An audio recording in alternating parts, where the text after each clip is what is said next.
जाणार आहोत लोणी येथे अमित शहांच्या उपस्थितीत कार्यक्रम सुरू आहे. अजित पवार बोलतायत. मी देखील त्याचा साक्षीदार आहे.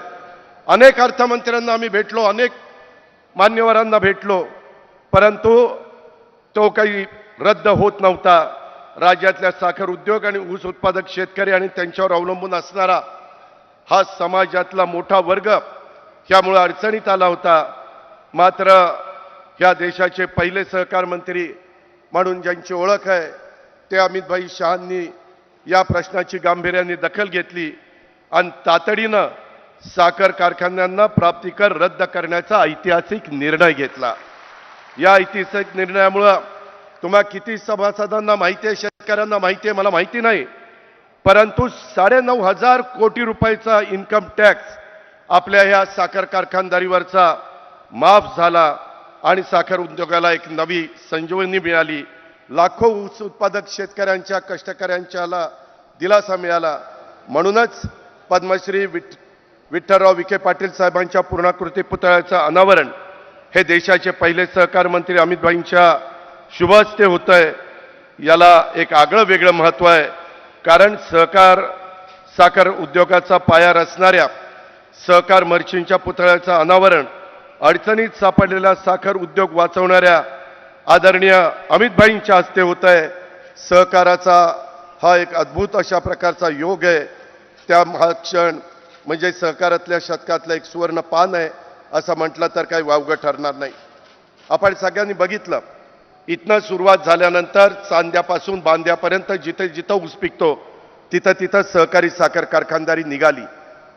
बदल व्हायला लागला, आर्थिक सुबत्ता यायला लागली, शिक्षणाची दालनं त्या ठिकाणी खुली व्हायला लागली आणि त्याच्यातून तिथं एक वेगळ्या प्रकारचं चित्र निर्माण झालं.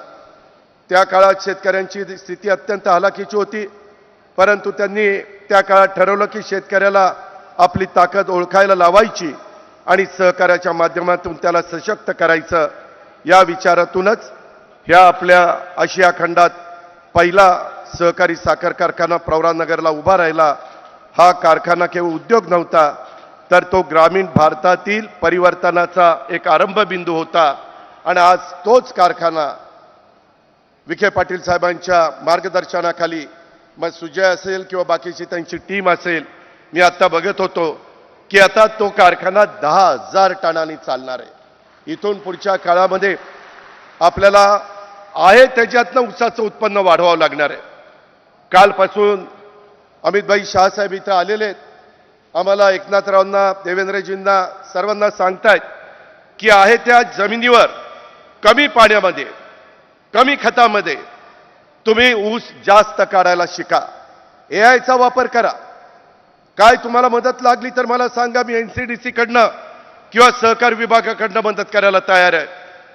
त्याच्यामध्ये त्यांना हे सगळं क्षेत्र आहे त्या क्षेत्रामध्येच तणेश कसं काढता येईल हे आता सिद्ध झालेलं आहे.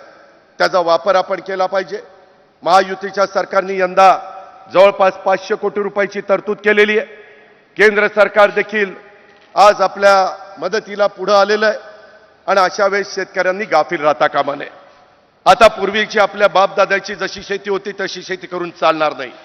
नवीन तंत्रज्ञान जे आलेलं आहे त्याचा स्वीकार करावाच लागेल. त्याच्याशिवाय आपल्या पुढच्या पिढीचं भलं होणार नाही.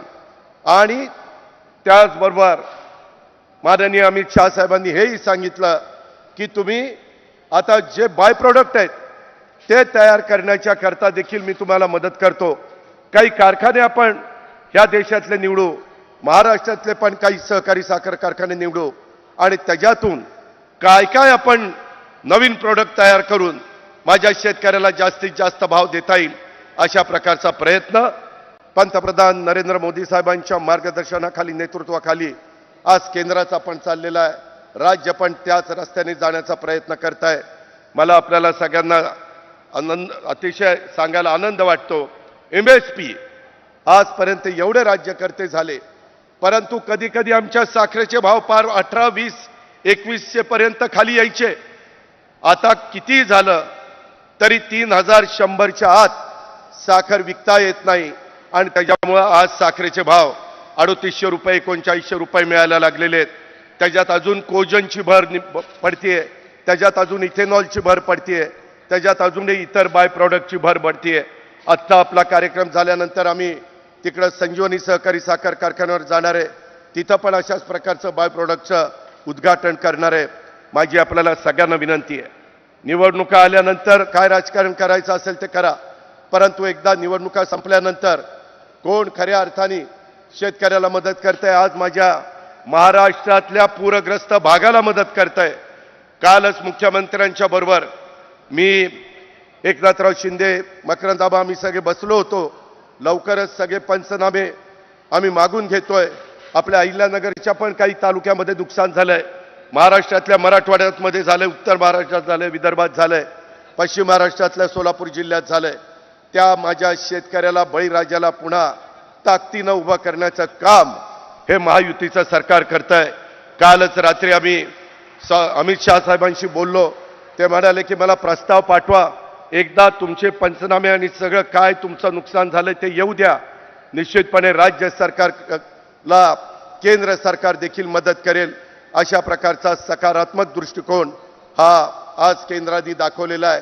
अशा बऱ्याच काही गोष्टी आपण राज्याच्या भल्याच्या करता करतोय. आणि ते करत असताना आज एका गोष्टीचं कौतुक आहे की ज्यावेळेस आम्ही ह्या परिसरामध्ये आलोय त्यावेळेस पुढच्या पिढीला देखील सातत्याने स्मरण राहील की पद्मश्री डॉक्टर विठ्ठलराव एकनाथ विखे पाटलांनी आणि लोकनेते पद्मभूषण डॉक्टर बाळासाहेब विखे पाटलांचा हा पूर्णाकृती पुतळा हा जवळजवळ उभा केलेला आहे. त्यांच्या पुतळ्याकडे बघितल्यानंतर खऱ्या अर्थाने ह्या दोघांच्या दूरच्या दृष्टीतनं इथला सगळा परिसर विकसित होण्याच्या करता मदत झालेली आहे, कायापालट होण्याच्या करता मदत झाली आहे. आणि त्याच्या पुढच्याच बाबतीमध्ये त्याच्यामध्ये भर घालण्याचं काम राधाकृष्ण विखे पाटील करतायत. चौथी पिढी या नात्याने सुजय विखे पाटील पण त्याच्यामध्ये लक्ष घालतायत. हे अतिशय मनाला समाधान देणारी बाब आहे. हे आपल्याला विसरता येणार नाही, हे आपल्याला नाकारता येणार नाही. सहकाराच्या या चळवळीमुळं शेतकऱ्यांच्या घरामध्ये समृद्धी आली. त्यांच्या मदतीनं शिक्षण संस्था उभ्या राहिल्या. ग्रामीण भागामध्ये लक्ष्मीबरोबरच सरस्वती देखील नांदू लागली. सहकार चळवळ अडचणीत येत असताना त्या काळामध्ये आदरणीय अमितभाईंच्या रूपानं नवा आशेचा किरण आपल्या देशाला आणि आपल्या महाराष्ट्राला मिळाला. त्यांच्या नेतृत्वाखाली केंद्र सरकारने सहकार ते समृद्धी ही संकल्पना व्यवहारात आणलेली आहे. मला दुसरं एक सांगायचं आहे, काही टॅक्स कमी करण्यात आले. आपल्या मोलॅसेसवर 28% टॅक्स होता, परंतु आदरणीय अमितभाईंच्या दूरच्या दृष्टीतनं सहकार क्षेत्रासाठी जे अनेक महत्त्वाचे निर्णय घेतले त्याच्यामध्ये मोलॅसेसचा टॅक्स 28%वरून 5%वर आणण्याचं देखील महत्त्वाचं काम त्याच्यामध्ये झालं. त्याच्यातून देशात नॅशनल कोऑपरेटिव्ह एक्सपोर्ट लिमिटेड आणि नॅशनल कोऑपरेटिव्ह ऑर्गॅनिक्स लिमिटेड आणि भारतीय बीज सहकारी समिती लिमिटेड अशा नव्या संस्था त्यांच्या नेतृत्वाखाली स्थापन करण्यात आल्यात. ही पावलं म्हणजे देशातल्या आणि विशेषतः महाराष्ट्रातल्या. तर या कार्यक्रमाकडे आपलं लक्ष असेल.